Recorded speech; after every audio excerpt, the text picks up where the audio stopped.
Hello friends, किस्से कहानियाँ में आप लोगों का स्वागत है।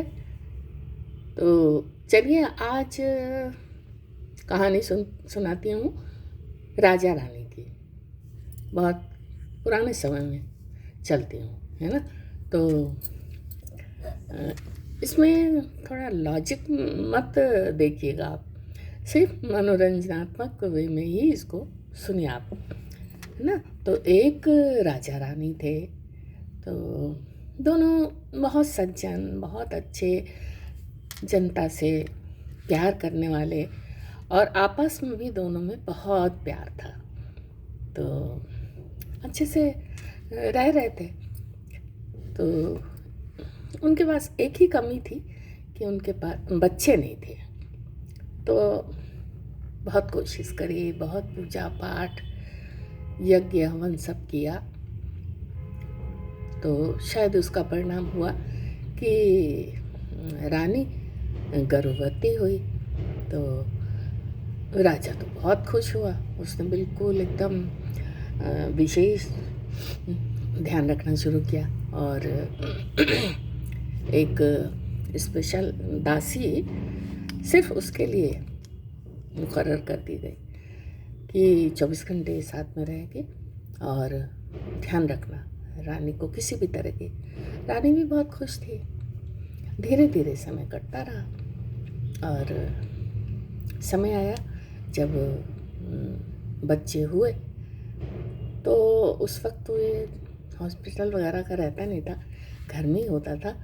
तो उसके बहुत प्यारे प्यारे 2 बच्चे हुए, एक बेटी और एक बेटा। तो उसने जो दासी थी वो बहुत बदमाश थी। वो मन की अच्छी नहीं थी। वो रानी से मन ही मन खूब चिढ़ती थी। तो उसने कहा ये मौका अच्छा है। वो सोचती थी कि मैं राजा से मेरी शादी हो जाए, रानी को हटा दिया जाए। तो उसे मौका मिला। रानी तो बेहोश थी।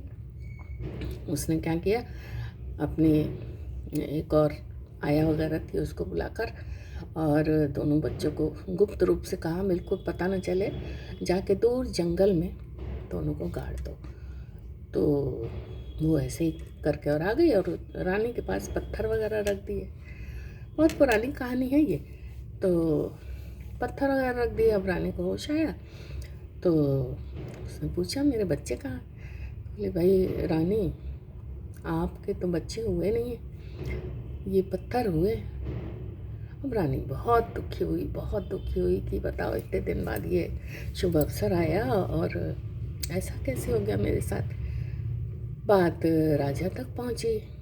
राजा को बड़ा क्रोध आया, और उस दासी ने और भी भड़काया कि ये देखो ये किसी लायक नहीं है, ऐसा है, इसने ऐसा किया, ऐसे बच्चे पत्थर जन्मे इसने, तो आप तो इसको हटा दीजिए, और ये वो। राजा को क्रोध आया। थोड़ा कान के कच्चे होते भी थे ये लोग। तो रानी को हटा दिया गया वहाँ से, बहुत अपमानित किया गया, और दासी जो थी वो रानी बन बैठी। तो उसको हटा के जहाँ स्टोर वगैरह रहता था, अनाज वगैरह सुखाया जाता था, वहाँ कौवा हाँकने का काम दे दिया गया। बड़ी दुर्गति हुई बेचारी की। खैर रानी तो उसको, राजा को मन से प्रेम करती थी। तो उसने सोचा कि चलो महल में तो हूँ मैं, राजा मुझे आते जाते देखने तो मिलेंगे। और वो बेचारी वहीं, उसको खाना भी ना दिया जाए, उसकी बड़ी दुर्गति हुई। वो वहीं बैठ के कौवे हकालती रहती थी। तो उसका नाम धीरे धीरे कौवा हकनी हो गया। अब उधर क्या हुआ, जंगल में जहाँ बच्चों को गाड़ा गया था, तो वहाँ 2 पेड़ उगाए, बेला और चमेली का। तो बहुत अच्छे पुष्ट होने लगे, अच्छे पल्लवित होने लगे। अब वो पुष्पित भी हुए। तो उसके इतने सुंदर फूल थे, इतनी प्यारी महक थी कि दूर दूर तक जाती थी। तो लोगों तक बात पहुंची कि अरे वो फला जगह गांव जहाँ ख़त्म होता है वहाँ पर 2 पेड़ हैं, उनके फूल बहुत महकते हैं। तो सब लोग लेने जाने लगे। तो जब लेने गए, तोड़ने की कोशिश करी तो बेला से आवाज़ आई कि अरे बहनी ऊपर हो जाओ, देखो लोग तोड़ा ना आए। और जब चमेली बेला को तोड़ने लगे तो चमेली से आवाज़ आती है कि अरे भैया ऊपर हो जाओ, लोग फूल तोड़ा ना आए। तो इन लोगों को बड़ा, और फूल ऊपर हो जाते थे, किसी को एक फूल नहीं मिलता था। अब लोगों को आवाज़ भी सुनाई देती थी तो बड़ा अचंभा हुआ सबको कि अरे ये तो चमत्कारी पेड़ है। तो धीरे धीरे ये बात राजा तक पहुंची। तो राजा ने अपने सिपाहियों को भेजा कि भाई ये कैसे पेड़ है, जरा जाओ और फूल तोड़ के लाओ। तो वो लोग भी जब आए तो यही हुआ, दोनों में से आवाज़ आई, फूल एकदम ऊपर हो गए।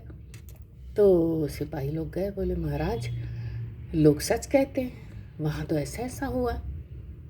तो राजा बोला कि अरे ऐसा कैसा चमत्कार, चलो मैं खुद चलता हूँ। तो राजा अपना हाथी में बैठ के वहाँ पहुँचे और बोले कि चलो तोड़ो। जैसे ही तोड़ने गए वहाँ से ऐसी आवाज़ आई, अरे भैया ऊपर हो जाओ, देखो फूल तोड़ा ना आए। और उससे चमेली के लिए आवाज़ आई, अरे बहना ऊपर हो जाओ, देखो फूल तोड़ा ना आए। तो राजा ने भी सुना तो बहुत आश्चर्य उसको कि ये ऐसा पेड़ तो पहली बार देखा, और फूल तो बहुत खूबसूरत है और क्या खुशबू है, बहुत सुंदर मधुर महक है। तो राजा ने कहा कि हाथी को बैठाओ, मैं उतर के मैं तोड़ूंगा। तो जब राजा तोड़ने लगा तो बेला से आवाज़ आई, अरे बहना नीचे आ जाओ, बाबा फूल तोड़ा ना आए। तो बेला बोली, अरे भैया नीचे आ जाओ, बाबा फूल तोड़ा ना आए। अब राजा स्तंभित हो गया एकदम, उसको लगा कि कुछ तो बात है, और खूब सारे फूल आए नीचे और राजा ने खूब तोड़ा अच्छे से। तो राजा बोला कि नहीं, मुझे इसमें कुछ शंका लग रही है, यहाँ से आवाज़ें क्यों आ रही हैं, चलो पेड़ को काटा जाए। काटो, धीरे से उसको ऐसा काटो कि अंदर जो भी है वो बाहर निकल आए। तो आरी लगाने लगे। तो बहन बोली, अरे भैया धीरे आरी लगाओ, भैया को चोट ना लगे। और चमेली के लिए वो भाई बोला कि अरे भैया धीरे काटो, बहना को चोट ना लगे। तो धीरे राजा बोले कि हाँ बहुत संभाल के, इसमें तो कुछ है, बच्चों की आवाज़ आ रही है। तो धीरे उसको ऐसे ऐसे करके काटा गया और पेड़ को चीरा गया। तो उसमें दो प्यारे प्यारे सुंदर से बच्चे, एक बेटी और एक बेटा, दोनों निकले, दोनों दौड़ के राजा से लिपट गए। तो राजा बोला कि ये कैसा चमत्कार है, तुम लोग पेड़ कैसे बने और कौन हो तुम लोग? तो बच्चों ने कहा कि बाबा हम लोग आपके पुत्र और पुत्री हैं। तो राजा बोला क्या बात कर रहे हो तुम लोग, हमारी तो भाई रानी के कुछ हुआ ही नहीं था, पत्थर जने थे। बोले नहीं, ये आपको गलत खबर दी गई, उन्होंने पत्थर नहीं हम लोगों को जन्म दिया था। वो जो दासी है वो बहुत शैतान है, दुष्ट है, और उसने घात की है, हम लोगों को यहाँ गड़वा दिया और वहाँ पत्थर रख दिए थे, ये सब उसका काम है। राजा को बहुत क्रोध आया। राजा बोले अच्छा। राजा ने बच्चों को बहुत प्यार किया और उनको लेकर वहाँ पहुँचे महल में। तब तक दासी को कुछ पता नहीं था। तो गए, दासी को खूब ताड़ना प्रताड़ना दी गई, उसको बहुत डांट डपट हुई, मारा गया।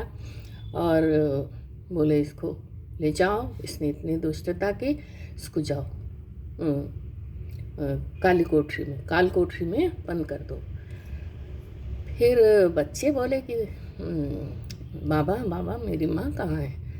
तो उसने कहा चलो माँ से तो मुझे क्षमा मांगनी पड़ेगी।